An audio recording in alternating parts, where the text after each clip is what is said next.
आप में से कितने लोग हैं जो हॉट वाटर इमर्शन टब में बैठे हैं? है ना? Thank you.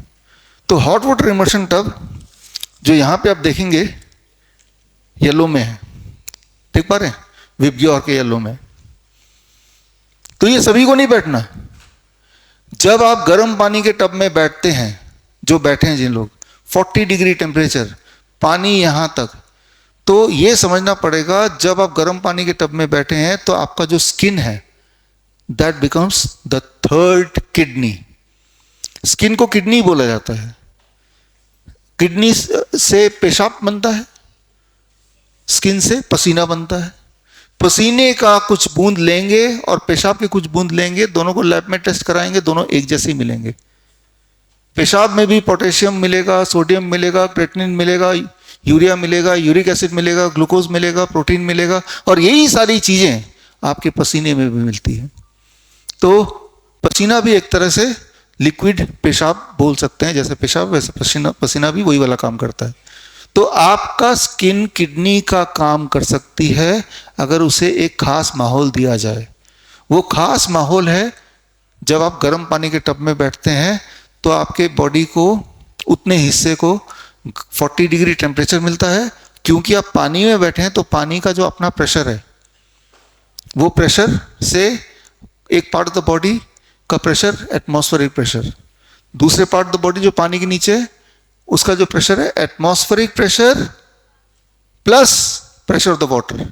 ये जो प्रेशर डिफरेंस हो गया, अब आपका स्किन बिकम्स किडनी। तो हीट एज मेडिसिन, कुछ लोगों को हीट के माध्यम से हीट देने के लिए आप देखिए यहां पे पंचकर्मा का भी उपयोग करते हैं। पंचकर्मा मतलब किसी को घुटने में दर्द है, हमें ये क्लियरली पता है कि जहां भी आपको मुझे इंप्रूव करना है तो वहां मैं अगर हीट पहुंचा दूं, गर्मी पहुंचा दूं, तो वो वहां पे इम्यूनिटी आके ठीक कर देगी। तो अगर आप बोलते हैं मुझे घुटने का दर्द है तो घुटने का पंचकर्मा करते हैं, तो वहां पे हीट, लोकलाइज्ड हीट पहुंचाते हैं, फिर वो अपने आप को, बॉडी अपने आप को रिकवर करती है। हमने सिर्फ माहौल बनाया। तो 3 दवाइयां तो ऐसी हैं विबग्योर का, time as medicine, DIP diet and 0 volt, जो सभी को लेना ही लेना है ना। और बाकी कुछ चीजें हैं जैसे lower leg hot water immersion, lower leg hot water green वाला देखिए। हमारे यहाँ पे अगर किसी को फीवर हुआ तो गलती से भी हम कभी भी पैरासीटामोल देते नहीं है, देंगे ही नहीं। फीवर से 105 डिग्री फ़ारेनहाइट क्यों ना हो जाए, विल नॉट गिव, क्योंकि हमें पता है कि पैरासीटामोल ज़्यादा खतरनाक है फीवर से। और फीवर तो वैसे भी अपना इम्यून सिस्टम है, वैसे भी अपना डिफेंस मैकेनिज्म है। तो हम उनको क्या करते हैं, फीवर को पूरी तरह से तेजी से खत्म करने के लिए हम हीट को यूज करते हैं। कैसे? एक बाल्टी ले लिया, बाल्टी में 42 डिग्री सेल्सियस पानी, बहुत गर्म, और दोनों पैर को बाल्टी में रख दिया आधे घंटे के लिए।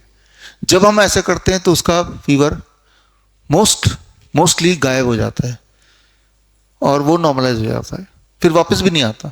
अगर वापस आए एक बार फिर कर देते। तो हम यहाँ पे हीट एज मेडिसिन यूज कर रहे हैं।